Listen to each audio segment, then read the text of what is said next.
joining us all the way from Nakhon Ratchasima, Thailand. He weighed in at 107 1/2 pounds with a record of 38 wins, 5 losses, and 1 draw. He has 30 wins coming by way of knockout. Tonight he is making his 23rd appearance in a world title bout. Ladies and gentlemen, please welcome the former IBF mini flyweight champion of the world, Ratanapol Vorapin. And his opponent across the ring is the defending world champion on my right, fighting out of the red corner, wearing white trunks with black trim, hailing from Tacubaya, Mexico. He weighed in the same as his opponent, 107 1/2 pounds. He is undefeated in his 15-year campaign in the professional ranks with a record of 48 wins, no losses, 1 draw with 35 wins coming by way of knockout. Here is the 4-time world champion in 2 weight categories, making his 25th appearance in a world title bout. Ladies and gentlemen, please welcome the IBF Junior Flyweight Champion of the world, Ricardo Finito Lopez. Once again, Richard Steele is our referee in charge. Now to give instructions, 12 rounds of championship boxing schedule. Okay, I spoke to both fighters in the dressing room. I'm cautioning you again. Obey my commands at all times. Shake hands. Good luck. All right, take the change off.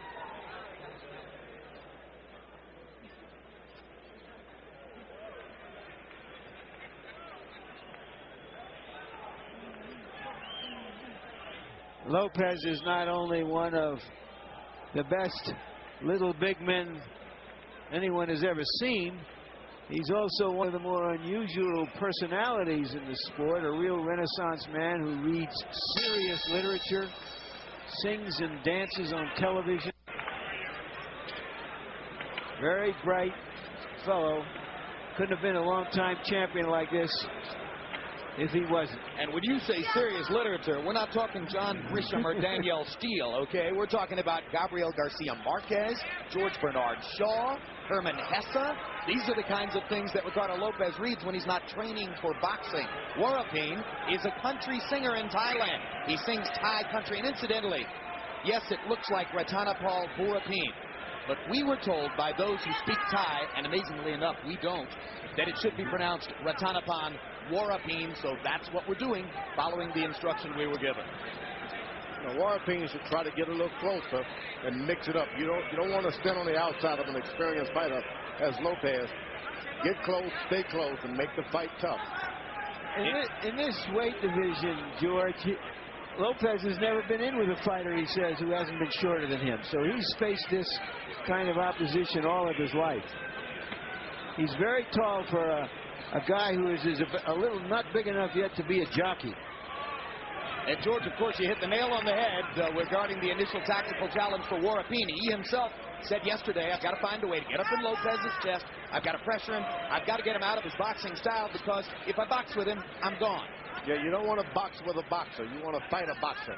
Fight the boxer every round. If he's going to win it, let him win it by fighting you. Lopez hasn't gotten any pressure thus far, and that's when you want to put the pressure on early, get all of the body punches in. Vorapin is just really reserved about what he's doing.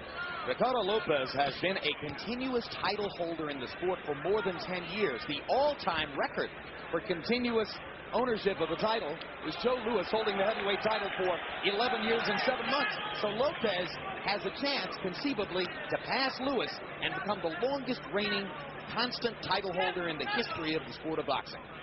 That would be a task. That would be some accomplishment.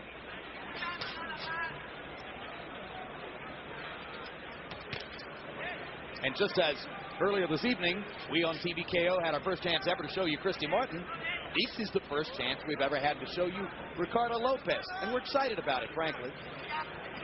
Against a really good opponent who could conceivably apply Lopez's first loss to the record. Well, Vorapin has a good record, Jim, but he hasn't fought in a little more than a year, and he was stopped the last time he fought. So let's see if he's geared himself up for a serious effort. Indeed, he's lost 4 of his last 7 fights, and part of the problem is that he moved up 4 pounds in weight, and it's much tougher for him.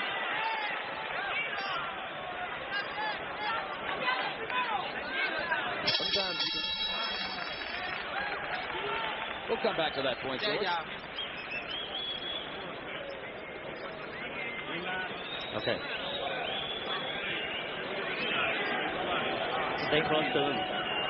Work on his ซ้าย body. ขวาอย่าหล่นโยกเข้าไปใกล้ Left and right. ๆโยกเข้าไปใกล้ๆยกนี้ Stay close to him. Get close to him. โยกเข้าไปใกล้ๆแล้วติด Get close to him and then work on his body. งัดซ้ายใกล้ๆใกล้ And left on the body. ๆอย่าหลวมดิหลวมก็โดนเลย Get นะ close to him. เวลายับ Always get close to him. แข็งแรงหน่อยดิอย่าไปเยี่ยม Get close. พักไวๆ No te alejes tanto, nomás lo necesario para evitar el golpe. Don't get over anxious. All you got to do just whatever is necessary to avoid the punches. You got to just with your left hand, you got to be in front, but be sure that you're there and be careful with the left hook and throw that uppercut. In a very tactical, measured first round, Lopez landed only 10 punches, but Vorapin landed only 2. So you have to call it a near shutout round for Lopez. And George, the point you were about to make at the end of the round. Yeah, sometimes I said the Vorapin, you can make a fight a lot harder than it really is by trying to stay away from the fight. You get in, make it rough for that boxer. If you're going to be a boxing teacher, you sure would like tapes of Lopez, because this is the way you want a young fighter to keep their hands up. Constantly in motion, hands up, head and body movement to go with his excellent feet. Occasionally you'll see him switching stances. Not surprising that Lopez knows everything you can know after his long experience in the sport. Well, he didn't get to fight almost 16 years as a pro by keeping his hands around his waist. Well, and that was a good thing about Joe Louis, always in position to hit you. Lopez got his hands up just like and ready to execute a punch. That's what your hands are up for. Lopez and Joe Louis about 100 pounds apart. The same payoff for fundamental soundness. Yeah, this is his sound. Good body shot by Lopez. A little Maybe low. a tiny bit low, and Richard Steele articulated.